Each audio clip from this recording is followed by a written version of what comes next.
আসলে ঢুকালাম।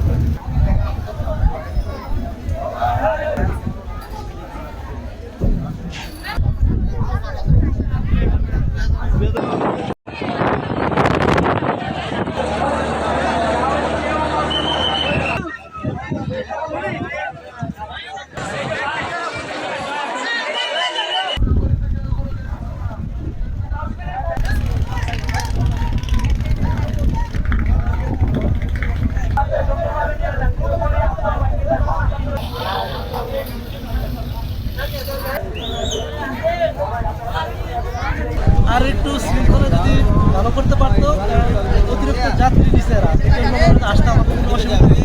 যাক আলহামদুলিল্লাহ, দেশে বুঝছি এটা খুশি। আমি গুলিস্তান থেকে রওনা দিছি, সদরঘাট আসছি, অনেক যানজট পেরিয়ে তারপরে আসছি, লঞ্চে উঠছি, সিট পাই নাই, তারপরে পাশে এক জায়গায় বইছি অনেক কষ্ট করে।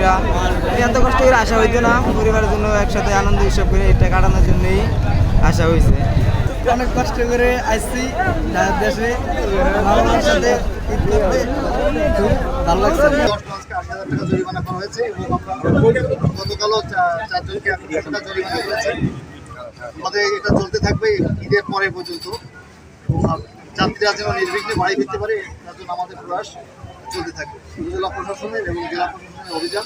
আমাদের সকল থানা, ফাঁড়ি, ডিবি, ডিএসবি, নারী পুলিশ সকল সদস্যই ঈদে ঘর ফেরা লোকদেরকে নির্বিঘ্নে ঘাট এলাকায়, বিশেষ করে বিশাল ঘাট এলাকায় যাতে তারা বাড়িতে ফিরতে পারে, এই জন্য আমরা নিরাপত্তা বাড়িয়েছি এবং কয়েক স্তরে নিরাপত্তা বিধান করব।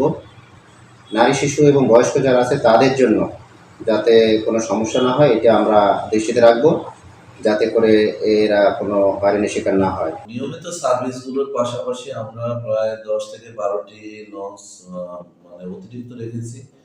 প্রয়োজন যদি দেখা যায়, কারণ আমরা লঞ্চ মালিকদের সাথে যোগাযোগ রাখছি এবং ঢাকায়ও আমাদের যোগাযোগ আছে, যদি কোনো এরকম প্রয়োজন হয় যে হ্যাঁ আজকে বিয়ের বেশি হওয়ার সম্ভাবনা আমরা এটা বুঝতে পারি, তো সেক্ষেত্রে আমাদের অতিরিক্ত লঞ্চ মানে আমাদের স্পেয়ার থাকবে।